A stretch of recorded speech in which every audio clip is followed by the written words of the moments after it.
Eh bien, si vous le voulez, on va retourner dans 1 Timothée 4. On a commencé la semaine passée à partir du verset 6. On va juste relire les versets 6 à 10. Et puis, on va continuer dans la même ligne de pensée que dans la semaine passée. On va faire la même chose. Ça nous dit, en exposant ces choses aux frères, tu seras un bon ministre de Jésus-Christ, nourri des paroles de la foi et de la bonne doctrine que tu as exactement suivies. Repousse les contes profanes de vieilles femmes, exerce-toi à la piété, car l'exercice corporel est utile à peu de choses, tandis que la piété est utile à tout. Elle a la promesse de la vie présente et de celle qui est à venir. C'est là une parole certaine et entièrement digne d'être reçue, donc on doit être à l'écoute, n'est-ce pas? Nous travaillons en effet et nous combattons parce que nous mettons notre espérance dans le Dieu vivant qui est le sauveur de tous les hommes, surtout des croyants.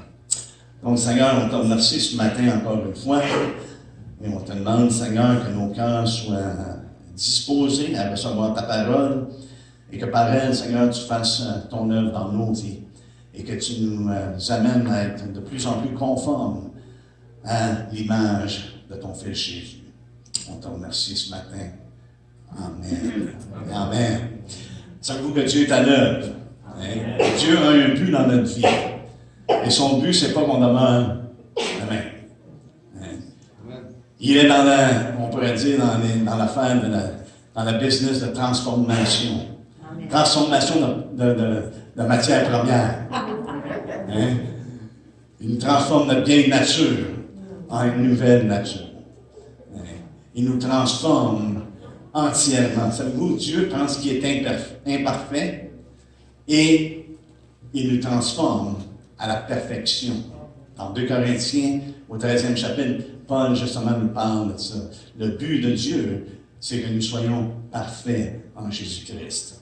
Donc, il y a un ouvrage à faire, n'est-ce pas? C'est pour ça qu'on a besoin d'être attentif à sa parole. Parce que je crois que Dieu œuvre par son esprit à travers sa parole et dans sa parole. C'est pour ça qu'il est important pour nous d'être attentifs. Et c'est pour ça que je pense que Paul, souvent, spécialement à Timothée, dit c'est là une parole certaine et entièrement digne d'être reçue. C'est comme il veut emmener notre attention. Paul amène l'attention à Timothée. Il dit, Timothée, tu peux être certain de ce qui est dit, des choses qu'on a parlé, des choses que j'ai écrites. C'est de Dieu. Et tu peux les recevoir avec une entière confiance que c'est la parole de Dieu. Donc, la semaine passée, on a vu ensemble ce que Paul mentionne à Timothée concernant un bon ministre de l'Évangile de Christ. Une des choses qu'on a regardées, et la chose principale qu'on a regardée ensemble, c'est qu'il doit être en mesure d'exposer, de mettre sous l'attention des frères, les choses que Paul a enseignées, les choses que Christ a enseignées, la doctrine qui nous a été donnée. Il doit être en mesure de le faire. Il doit être en mesure également de défendre cette doctrine, de défendre ce que Dieu nous a révélé. Dans la version anglophone, King James Version, qui appelle, ça dit « put in remembrance hein? ». De mettre ça en rappel. Que les gens se souviennent de ces choses-là. Et ça m'a fait penser quand on a chanté le dernier chant, « Tu es bon, Dieu est bon, n'est-ce pas? » Et c'est justement une des choses que le psalmiste dit concernant la bonté de Dieu. Il dit qu'on proclame le souvenir. Et c'est l'idée ici que Paul a. Hein, lorsqu'il dit de placer sous, il doit exposer, il doit placer ça sous. Qu'on proclame vraiment le souvenir de son immense bonté dans le psalmiste qui dit, mais ici, Paul, c'est des choses que Paul a mentionnées, des choses que Paul a enseignées, des choses avec lesquelles nous sommes instruits. Comment est-ce qu'on doit se conduire dans la maison de Dieu? Quelles sont les qualifications? Toutes ces choses-là sont importantes et que Paul mentionne. En faisant ça, tu seras un bon ministre de l'Évangile.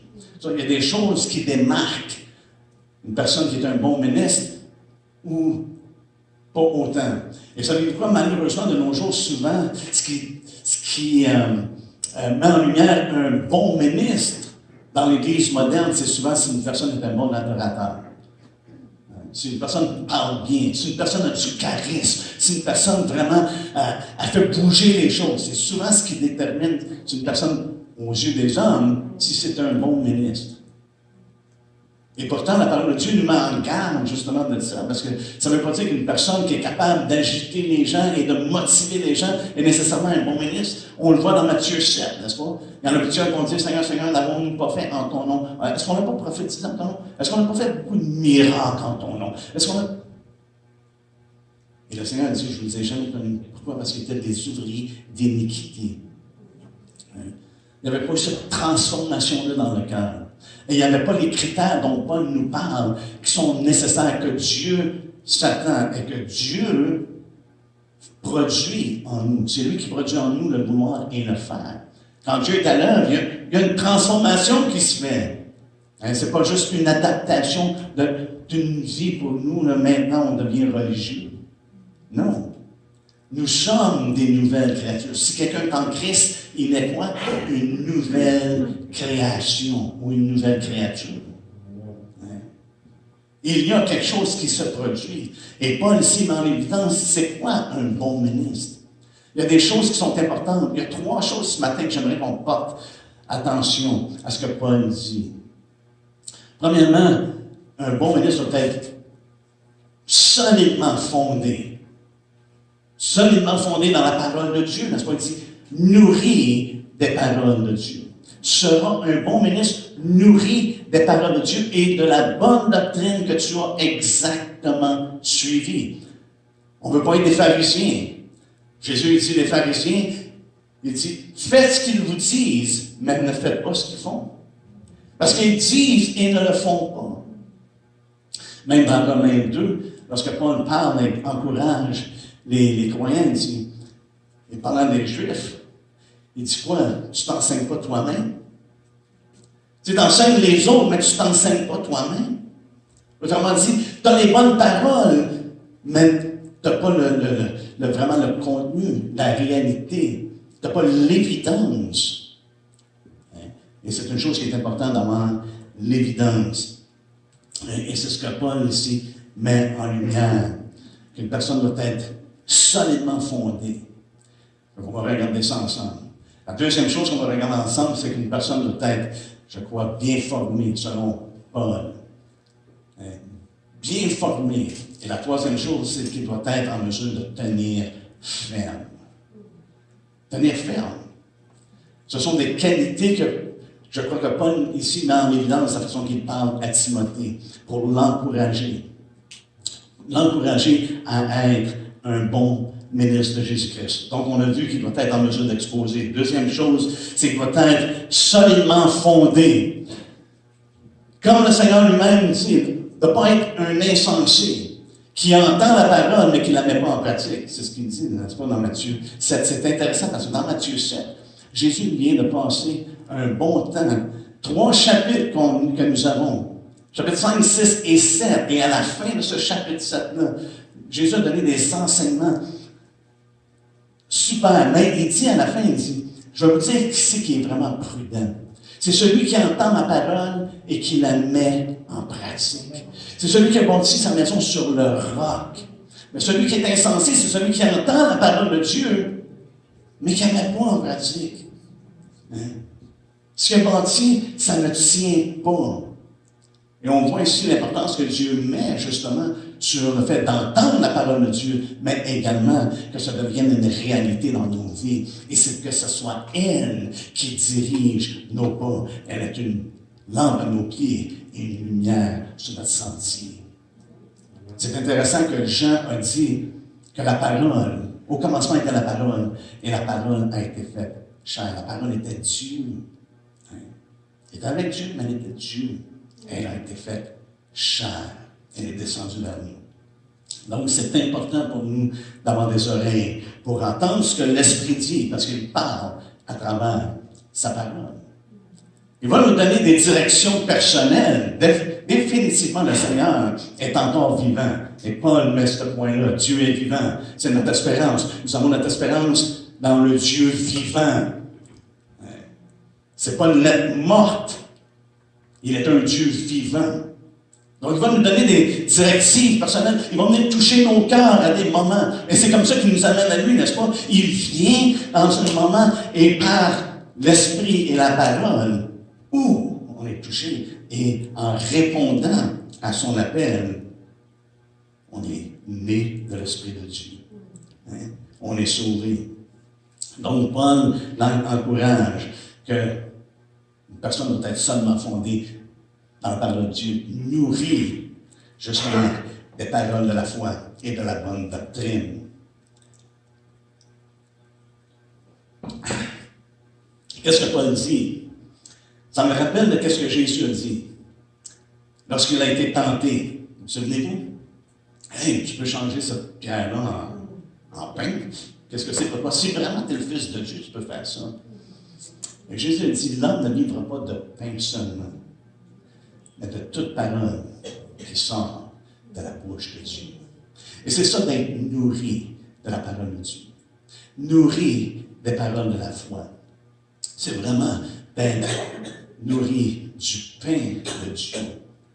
Jésus est le pain de Dieu. D'être nourri de sa parole. De toute parole qui sort de sa bouche. Et c'est là qu'on voit que Paul, vraiment, l'importance qu'il met dans l'inspiration, la véracité de la parole, des Saintes Écritures, des Saintes Lettres. Extrêmement important.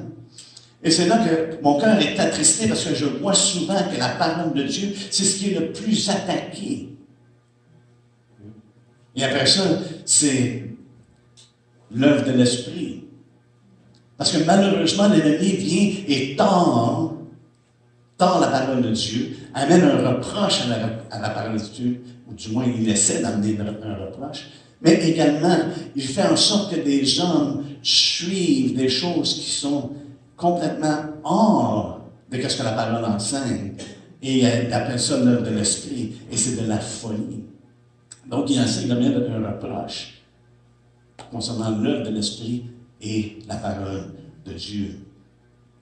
Mais on doit être, nous, aux aguets, et savoir que ce que Dieu nous a révélé, c'est vraiment par l'Esprit de Dieu. Si on veut reconnaître l'œuvre de Dieu, on va le reconnaître parce que c'est constant avec ce que Dieu nous a révélé. Donc, Paul confirme justement que toute Écriture est inspirée de Dieu, après tout. Et comme il a dit aux Thessaloniciens, si vous avez reçu les paroles qu'on vous a partagées comme ce qu'elles sont vraiment. Qu'est-ce qu'il a dit par la suite? Comme la parole de Dieu.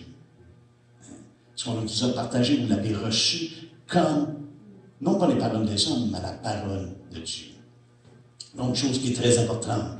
Et c'est pour ça que Paul dit, voici ce qu'on prêche. C'est l'Évangile que nous prêchons. Et il fait référence à la doctrine de Christ. Celui qui a le Fils a aussi le Père. Celui qui a le Père a le Fils.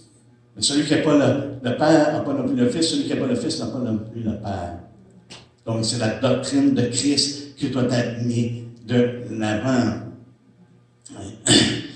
Et Paul fait référence à ces choses-là. Donc, le terme ici que Paul utilise pour être nourri, un terme intéressant qui est utilisé métaphoriquement, évidemment. Il y a quelqu'un dernièrement, apparemment, qui se moquait de Dieu. Qu'est-ce qu'il faisait? Il prenait une Bible et il mangeait le papier. Pour dire qu'il mangeait la parole de Dieu. En moquerie. J'ai l'impression que ça n'ira pas bien pour lui. Mais ce qu'il parle ici, c'est d'être instruit, d'être éduqué par la parole de Dieu, d'être formé. Former l'esprit, former la pensée. Qu'est-ce que Paul nous dit? Il dit, nous avons la pensée de Christ. On l'a, pourquoi? Parce qu'il nous a révélé à travers sa parole et par l'Esprit. Paul met tellement d'importance que dans sa deuxième épître, si vous voulez tourner avec moi dans 2 Timothée 3, il met l'emphase justement là-dessus. Sur l'importance, 2 Timothée 3.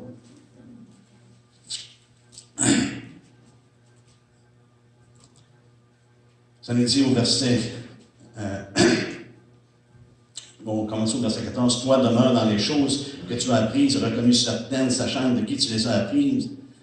Dès ton enfance, tu connais les saintes lettres qui peuvent te rendre sage à salut par la foi en Jésus-Christ. Le terme qui est utilisé là, c'est le terme de base, qu'est-ce qu'on lit dans Acte 1, 8, lorsque ça dit d'attendre, et dit, vous allez recevoir une puissance avec l'Esprit. C'est pas le même mot, mais c'est le terme puissance, Dynamos, est basé sur le terme que Paul utilise ici, qui est le terme dunamé. Donc, c'est une force qui rend capable de quelque chose. C'est que la parole de Dieu dit, les saintes lettres ont la capacité de te rendre sage. Ils ont la force et la puissance de te rendre sage. Et le terme te rendre sage sont capables de t'enseigner, de te donner la compréhension.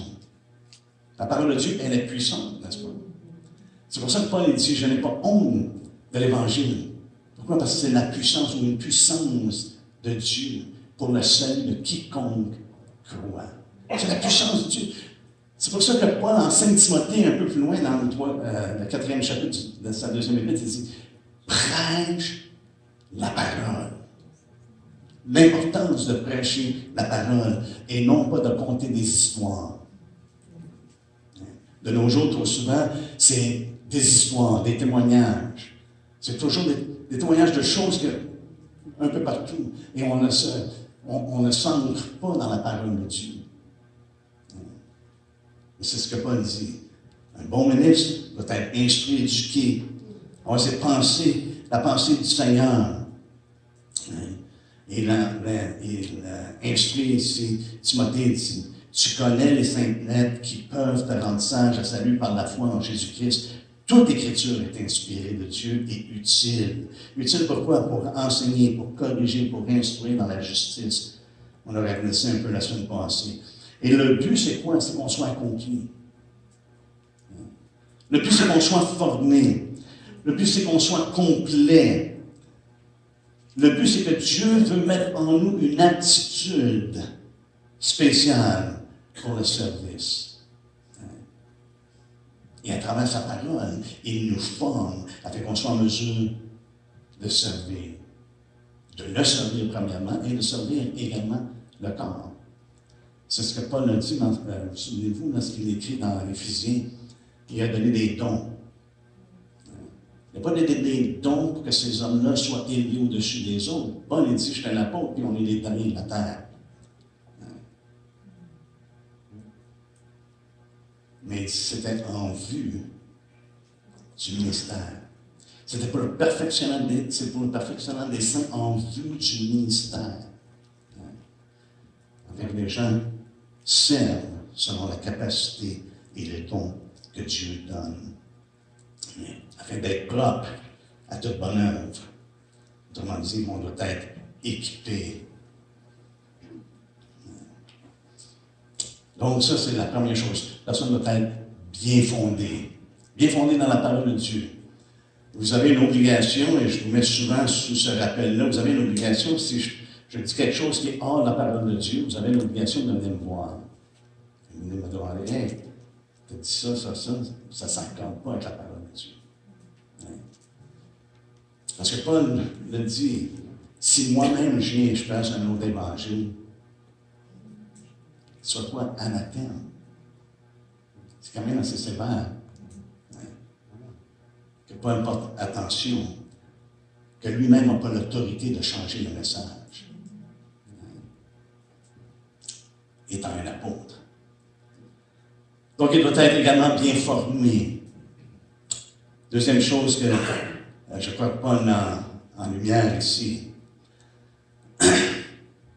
c'est qu'il nous dit, exerce-toi à la piété. Ça dépend des versions que vous avez. Il y en a, c'est à la fin du verset 7. Il y en a, c'est au début du verset 8. Il dit, exerce-toi à la piété. Car l'exercice corporel est utile à peu de choses, tandis que la piété est utile à tout. Elle a la promesse de la vie présente et de celle qui est à venir. Exerce-toi. Et le terme qu'il utilise, c'est un terme avec vigueur. Hein? Mais non seulement le corps, mais également l'esprit. Exerce-toi à la piété. Et je crois que c'est important parce qu'il vient juste de leur dire, repousse les contes profanes et absurdes. Et le terme absurde, là, dans la Louis II, dans ma version 79, ça traduit ainsi, repousse les contes profanes de vieilles femmes. Parce que le terme absurde, c'est l'idée que ça contient. C'est les contes de vieilles femmes. Autrement dit, c'est des histoires. C'est des narratifs, des fables, des inventions, des affibulations. Donc, c'est dans la sphère de l'imagination. Et vraiment, ce que Paul met en lumière ici, en contraste, c'est que toi, tu dois être nourri des paroles de la foi. Tu dois être nourri des paroles de la foi et de la bonne doctrine. Et après ça, il dit, repousse. Pourquoi? Parce que les fables, ces histoires-là, les affibulations, qu'est-ce que ça fait? C'est que ça oppose, ça affronte le message de Dieu. Ça affronte la foi. Hein? Ça affronte la parole de Dieu. Hein? C'est des œuvres d'imagination qui sont organisées en fables, en histoires, et je pense dans l'Église moderne, souvent en témoignage. Parce que souvent, il y a des gens qui vont témoigner, et ce que c'est des histoires. C'est des choses que dans l'Ancien Testament, dans la version anglophone en français, je ne me souviens plus exactement comment c'est traduit, mais dans la version anglophone, ça dit les imaginations de leur cœur. Ils prophétisent, ils parlent des imaginations de leur cœur. Et souvent, j'ai entendu beaucoup de témoignages, et souvent ce que c'est des imaginations, que les gens se comptent et qui croient. Avez-vous déjà été dans des rencontres, souvent les gens vont dire, oh, des choses de guérison, des visions, des affaires de... Et il n'y a rien qui s'est passé. Mais dans leur imagination, ça s'est passé. Parce que pourquoi? Parce que par la foi, j'ai prié, et puis je confesse par la foi, et tout ce que ça devient, c'est une fausse confession. C'est une confession d'imagination. J'ai remarqué une chose dans les Écritures, jamais il n'y a eu aucun doute de tous les miracles et les guérisons qui ont pris place, dans les Écritures. Jamais une personne a questionné, même il y a des gens qui ont dit, les pharisiens ont dit, hey, on ne peut pas renier qu'il y a eu un miracle. Aujourd'hui, on essaie de convaincre qu'il y a eu un miracle. Il y a quelque chose de pas correct. Lorsque Dieu agit, frères et sœurs, il n'y a aucun doute qu'il y a eu un miracle, qu'il y a eu une guérison. Je pense que je vous l'avais déjà témoigné, on avait été dans une rencontre où une personne réclamait qu'elle avait été guérie d'aveugle qu'il l'était. Et j'étais tellement surpris de voir sa réaction à cette personne-là. J'ai dit, voyons donc, si j'aurais été aveugle et que je verrais, j'aurais fait la même chose que celui qui était dans les Écritures, qui l'a dit à tout le monde. Et les gens qui le connaissaient m'ont dit, hey! Il y a quoi qui s'est passé? Maintenant, il voit. Mais quand il y a des gens qui font des confessions comme ça, qui font des témoignages, pour moi, je me dis, c'est des histoires montées. Il y a un manque de réalité. Vous ne ferez pas croire qu'il y a quelqu'un qui est guéri d'être aveugle à voir, qui n'a aucune émotion de joie et de « wow! » C'est correct d'avoir de la joie dans ce Seigneur. C'est correct de s'exprimer. Les gens bondissaient de joie.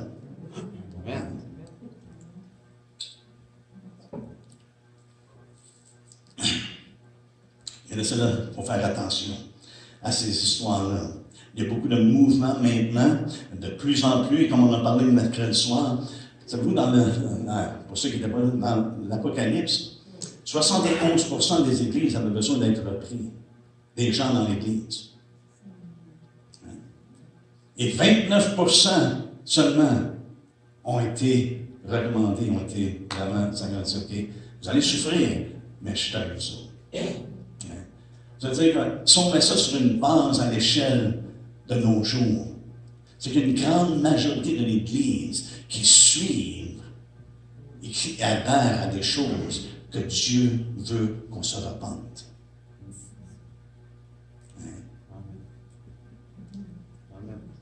Une petite majorité, une petite minorité, excusez, se tiennent à la parole de Dieu. Et on va confesser des vrais miracles. Dieu le même, Dieu vivant. Paul va faire son point ici. Notre espérance est dans le Dieu vivant. Le Dieu qui ne change pas, qui demeure le même, hier, aujourd'hui et pour l'éternité. Est-ce que Dieu est moins capable de guérir une personne ou de faire un miracle, quel que soit? Mais c'est toujours dans le but de glorifier Christ. Et c'est lorsque les hommes disent, Seigneur, Seigneur, n'avons-nous pas fait? Oh, en ton nom, regarde-nous. Et c'est ce qu'on voit souvent, malheureusement, c'est que les gens, les hommes, mettent l'attention sur eux autres mêmes. Mais le miracle, c'est pour glorifier Dieu le Père, le Fils et l'Esprit de Dieu. Jamais, jamais pour les hommes. Lorsque l'attention est attirée vers nous, venez chercher votre miracle, il y a un problème. Jésus ne disait pas, venez chercher votre miracle, il disait, dites-le pas à personne. Oh, toute une différence.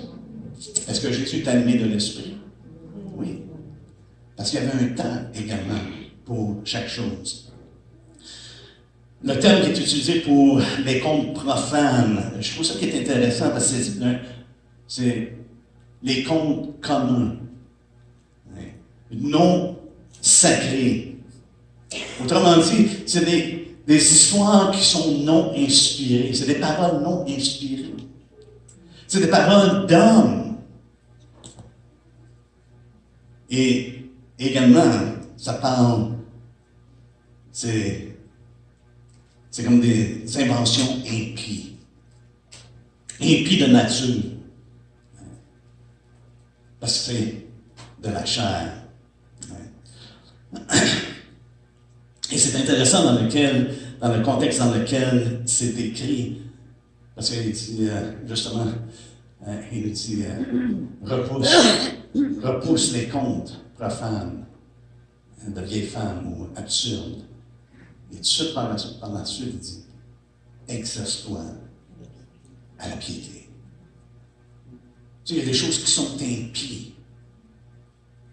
Il y a des histoires, il y a des choses qui sont impies, mais toi, il dit, exerce-toi à la piété. Je trouve que le contexte est intéressant de la façon que Paul utilise ces termes. Mais il dit que l'exercice corporel est utile à peu de choses. Il ne dit pas que c'est complètement inutile, mais c'est utile à peu de choses. Et là, ici également, Paul a un suivi dans ce qu'il dit. Il y a un suivi, ce qu'il a mentionné dans les 5 premiers versets. Maintenant, ici, je crois qu'il rattache ce qu'il dit, que l'exercice corporel est utile à peu de choses, parce qu'il utilise un terme qui est relatif au corps. Excusez. C'est l'exercice relatif au corps tel qu'il caractérise les ascètes. OK? Et qui consiste dans l'abstinence sexuelle et certaines sortes de nourriture. Et qu'est-ce que Paul a mentionné concernant juste un peu plus haut? Il y en a qui s'attachent à des esprits séducteurs et à des doctrines de démons. Par l'hypocrisie de faux docteurs qui portent la marque de la flétrissure dans leur propre conscience, ils prescrivent de ne pas se marier. Autrement dit, pas de relation sexuelle. de cette souvenir d'aliment que Dieu a créé. Et c'est ce que ces personnes-là, l'exercice corporel dont ils parlent ici, ce n'est pas de pomper, ce n'est pas de courir. Mais ils pensent que c'est un exercice religieux. C'est un exercice qui est externe. Il y en a 7 dans le dictionnaire et la définition est comme suit. C'est quelqu'un qui s'exerce à la prière et à la perfection morale en menant une vie austère, faite d'exercices spirituels, de mortification et d'abstinence. Mais ça va avec le contexte dans lequel Paul parle, lorsqu'il dit « exerce-toi la piété ». Parce que l'exercice corporel est utile à peu de choses. En comparaison à la piété, c'est très peu de choses. C'est pas qu'il n'y a pas ces choses-là, qui sont pas bonnes d'avoir une discipline, d'emmener notre corps à être soumis. Paul dit, je ne pas mon corps, je l'amène, je l'assujettis. Que ce ne soit pas des échanges. On a vu dans Colossiens 2, justement, qu'il y en a qui disaient, hey, ne prends pas, ne goûte pas, ne mange pas. Ça a une apparence de sagesse. Mais ultimement, c'est la satisfaction de la chair. Donc, c'est à faire attention. Et c'est pour ça que Paul encourage Timothée. Exerce-toi à la piété. Qu'est-ce que ça veut dire de s'exercer à la piété? Pour ma part, ça veut dire de bien être formé dans l'enseignement de la grâce de Dieu. Allez avec moi dans Tite. Tite 2. On va essayer d'accélérer. Comme quelqu'un disait, attachez votre tuque. Avec la broche. On va accélérer. J'aimerais finir ces versets-là ce matin. Ça nous dit au verset 11, Tite 2, verset 11. Car la grâce de Dieu, source de salut pour tous les hommes, a été manifestée. Elle, qui est elle, la grâce de Dieu? La grâce de Dieu nous enseigne à renoncer à l'impiété et aux convoitises mondaines et à vivre dans le siècle présent selon la sagesse, la justice et la piété. Exerçons la piété. Autrement dit, sois formé par l'enseignement de la grâce de Dieu. La connaissance qu'on doit avoir, frères et sœurs, au verset 1 de Tite 1, verset 1, regardez ce que Paul dit. Paul, serviteur de Dieu et apôtre de Jésus-Christ pour la foi des élus de Dieu et la connaissance de la vérité qui est selon la piété. La connaissance de la vérité qui est selon la piété. OK? Dans 1 Timothée 6, je vais vous faire voir une couple de choses que Paul met en lumière, je crois qu'elles sont extrêmement importantes. Au chapitre 6, verset 3, 1 Timothée 6, 3, ça nous dit « Si quelqu'un enseigne de fausses doctrines et ne s'attache pas aux saintes paroles de notre Seigneur Jésus-Christ et à la doctrine qui est selon la piété. » Point très important. Regardez ce que ça dit. En essence, ça dit que nous n'avons pas la vérité, ce n'est pas selon la vérité, selon la piété. Nous n'avons pas la connaissance de la vérité, nous n'avons pas la vérité, nous n'avons même pas la bonne doctrine, si ce n'est pas selon la piété. Parce que Paul dit, c'est ça, la connaissance de la vérité qui est selon la piété. Donc si on dit avoir une connaissance de vérité qui n'est pas selon la piété, autrement dit que je peux marcher d'une façon qui va à l'encontre de la parole de Dieu, ce n'est pas la connaissance de la vérité. C'est pour ça que Jean pouvait se réjouir dans ses enfants qui marchaient dans la vérité. Il n'y a pas de plus grande joie que de voir mes enfants marcher dans la vérité. Mais la connaissance de la vérité, c'est selon la piété. C'est pour ça que Paul encourage Timothée de marcher ou de s'exercer selon la piété. Et dans Colossiens 1, justement, Paul nous parle de la grâce qui est conforme à la vérité. Si c'est conforme à la vérité, ça va être selon la piété. La grâce véritable, Pierre nous en fait part dans son épître. Après qu'il a fini le 5 chapitres, à la fin du 5e chapitre, il dit, vous vous tenez, la grâce dans laquelle vous vous tenez est la véritable. Et ce qui est intéressant, c'est que c'est dans 1 Pierre 1, c'est ce qu'il a commencé à expliquer. 1 Pierre 1, au verset 14, il dit, « Comme les enfants obéissants, ne vous conformez pas aux convoitises que vous aviez autrefois, quand vous étiez dans l'ignorance. Mais puisque celui qui vous a appelé est saint, vous aussi soyez saints dans toute votre conduite, selon qu'il est écrit, vous serez saints, car je suis saint. Et si vous invoquez comme Père celui qui juge selon l'œuvre de chacun, sans favoritisme, conduisez-vous avec crainte pendant le temps de votre séjour sur la terre. » Donc, il parle ici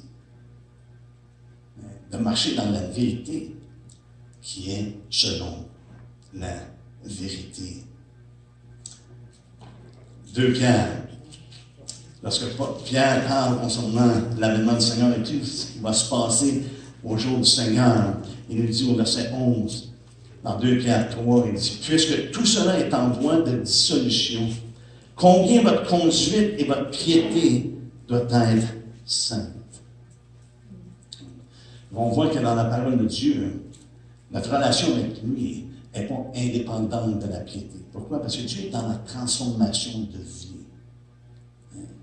Il fait de nous des gens qui marchent dans la vérité qui est selon la piété. Dans la bonne doctrine. Et Paul a dit à Timothée, il dit que tu as exactement suivi. Quelle doctrine il a suivi? Doctrine qui est selon la piété.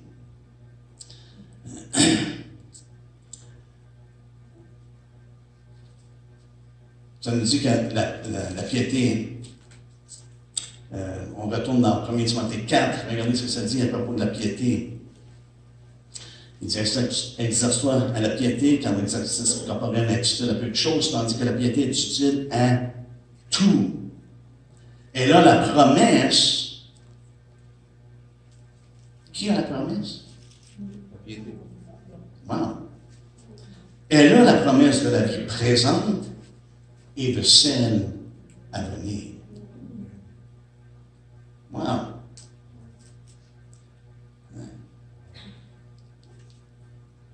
On voit l'importance que Paul met sur la piété. On n'est pas sauvé par nos œuvres. On est sauvé par la vérité que Christ est mort pour nos péchés. Mais lorsqu'on reçoit Christ, lorsqu'on reçoit cette vérité-là, elle est en nous. La vérité, elle nous transforme en personnes pieuses, qui marchent selon la vérité, dans la vérité, selon la piété. Maintenant, la promesse, on ne prendra pas le temps de regarder toutes les Écritures, mais juste une couple que j'aimerais qu'on regarde ensemble avant de terminer. 1 Timothée 6. Elle a la promesse de la vie présente. Au verset 17, chapitre 6, ça nous dit, recommande aux riches du présent siècle de ne pas être orgueilleux et de ne pas mettre leur espérance dans des richesses incertaines, mais de la mettre en Dieu, qui nous donne avec abondance toutes choses pour que nous en jouissions. Dieu n'est pas contre bénir son peuple. Il n'est pas contre qu'on jouisse de ce qu'il nous accorde. Parce que ça nous dit, Paul nous dit, elle a la promesse de la vie présente. Allez avec moi dans Marc 10. C'est la deuxième qu'on va regarder ensemble. Marc 10.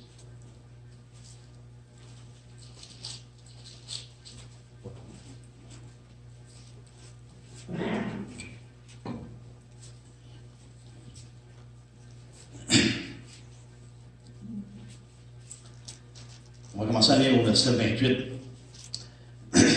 Pierre se mit à lui dire, voici, nous avons tout quitté. Parce qu'il avait été étonné, il avait été surpris concernant le jeune riche. Et puis, ça va être difficile pour les riches, ceux qui se confient dans leur richesse, d'être sauvés. Et Pierre dit, voici, nous avons tout quitté, nous t'avons suivi. Jésus répondit, je vous le dis en vérité, il n'est personne qui, ayant quitté à cause de moi et à cause de la bonne nouvelle sa maison, ou ses frères, ou ses sœurs, ou sa mère, ou son père, ou ses enfants, ou ses terres, ne reçoive au centuple présentement dans ce siècle-ci. Elle a la promesse de la vie présente. La piété, elle a la promesse de la vie présente. Et Jésus dit ici, personne qui va m'avoir quitté à cause de moi, quoi que ce soit, qu'il n'y aura pas au centuple présentement dans ce siècle-ci. Des maisons, des frères, des sœurs, des mères, des enfants et des terres avec des persécutions. Et dans le siècle à venir, la vie éternelle. C'est dit. Sur Pierre, pas Pierre, mais Paul, lorsqu'il dit, elle a la promesse de la vie présente et de celle qui est à venir, il répète exactement ce que Jésus a fait connaître aux disciples. Il le dit dans différentes façons, mais c'est exactement ce qu'il veut dire. C'est selon la piété. Et ça, frères et sœurs, c'est quoi qu'on doit affirmer de plus en plus. Parce que il y a introduction de fausses doctrines, et même, comment est-ce que Paul a commencé ce chapitre-là? Il y en a qui vont abandonner la foi, ils vont s'attacher à des esprits séducteurs et à des doctrines de démons. Et je crois qu'il est important pour nous d'affirmer ces choses-là, ce que la parole nous dit clairement. Au verset 9, il dit, c'est là une parole certaine et entièrement digne d'être reçue. Ce qu'il vient de dire, c'est là, ce qu'il vient de parler, ces choses-là, c'est là une parole certaine et entièrement digne d'être reçue. On ne devrait même pas questionner. Simplement de recevoir. Et c'est pour ça, en terminant, on va regarder qu'il doit être ferme. Il doit se tenir ferme.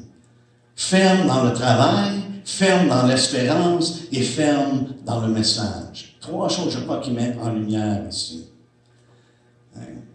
Et donc, on doit porter attention. Au verset 10, il dit, nous travaillons, en effet. Nous combattons.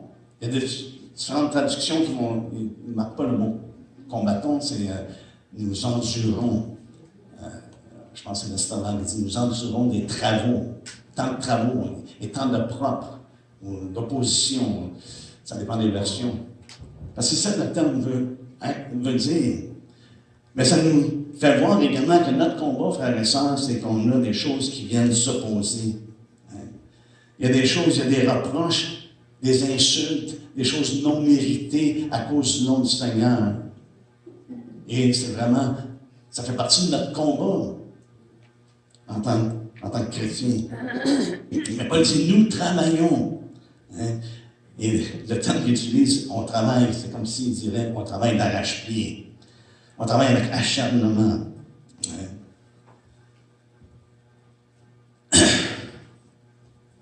Et nous combattons.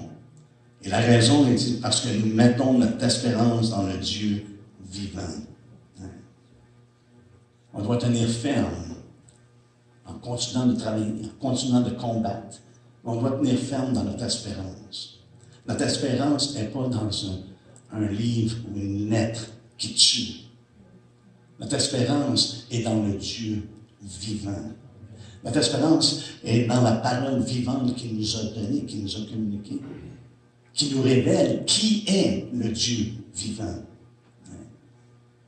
Et ça vient, et je crois que ça Paul amène en lumière ce qu'il a déjà mentionné au 3e chapitre, verset 16. Il dit, Dieu a été manifesté en chair. Dieu est vivant et il est venu sur la terre. Il s'est révélé. Il s'est révélé aux hommes. Et c'est cette bienheureuse espérance-là, frères et sœurs, je crois que Paul met en lumière. Notre espérance est dans le Dieu vivant. Savez-vous ce que Dieu nous a promis? Jésus a promis qu'au dernier jour, il allait nous ressusciter. Amen. Alléluia. Et ça, c'est la bienheureuse espérance. C'est que nous ne resterons pas, si on meurt avant qu'il vienne, nous ne resterons pas dans la terre. C'est qu'on va être ressuscités. Et si on est encore vivant lorsqu'il revient, nous allons être enlevés, emmenés avec lui dans les nuées. Ça, c'est notre bienheureuse espérance.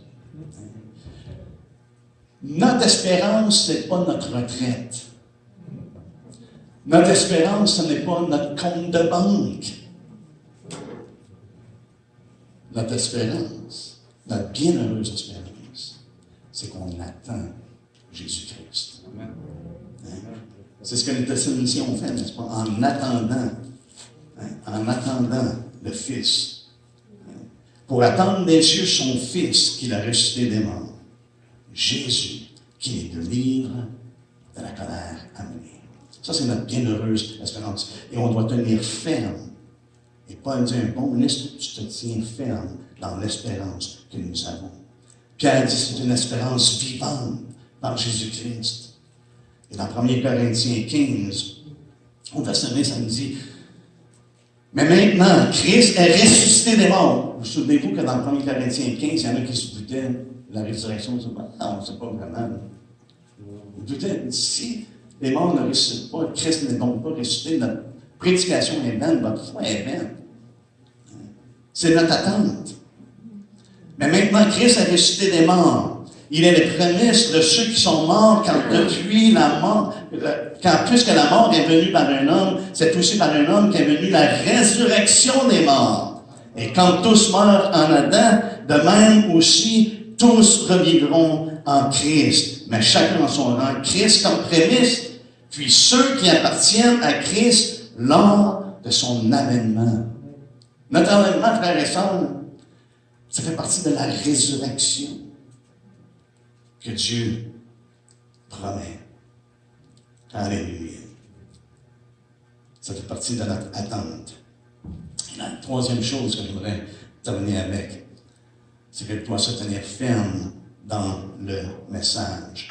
Parce que nous mettons notre espérance dans le Dieu vivant, qui est le sauveur de tous les hommes, surtout, principalement, des croyants. C'est la troisième fois que Paul affirme l'Évangile à Timothée. Troisième fois. Hein? Il lui dit, oui, c'est le Dieu vivant, mais il est le sauveur de tous les hommes. Dans le premier chapitre, il dit, hey, c'est une parole certaine et entièrement digne d'être reçue, que Christ est venu dans le monde pour sauver des goudis, non, pour sauver les pécheurs, dont je suis le premier, Paul dit. Il est venu sauver les pécheurs.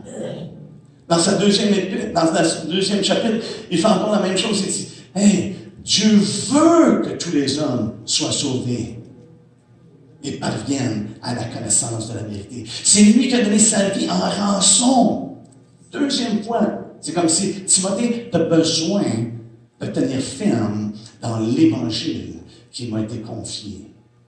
Tu as besoin d'être persuadé. C'est une parole certaine et entièrement digne d'être reçue. Il est venu pour sauver les pécheurs. Il veut sauver tous les hommes qui parviennent à la connaissance de la vérité. Et ici, il dit, hey, notre assurance dans le Dieu vivant qui est le sauveur de tous les hommes, surtout des croyants. Et c'est là qu'il met en lumière la condition que Dieu a établie. C'est que les hommes doivent avoir la foi en lui, doivent croire, comme Jésus le dit dans Jean 3. Autrement dit, Paul ici nous dit que Christ, en tant que victime propitiatoire, on l'a célébré ce matin, son sacrifice est suffisant. On le voit dans le 1er Jean 2:2. Il n'est pas seulement mort pour nos péchés, mais il est mort pour le péché du monde entier. Il a donné sa vie en rançon. Et l'étendue, frères et sœurs, c'est de tous les hommes. La justification, la justice qui justifie tous les hommes, elle s'est étendue sur tous les hommes. On ne prendra pas le temps de tourner, mais pour ceux qui veulent le lire, c'est dans Romains 5:18. comme j'ai mentionné plus tôt, on va terminer avec ça. Paul a dit, je n'ai pas honte de l'Évangile. Parce que c'est la puissance de Dieu pour le salut de quiconque croit. 3 reprises, 4 chapitres, 3 reprises, il affirme de tenir ferme dans le message de l'Évangile.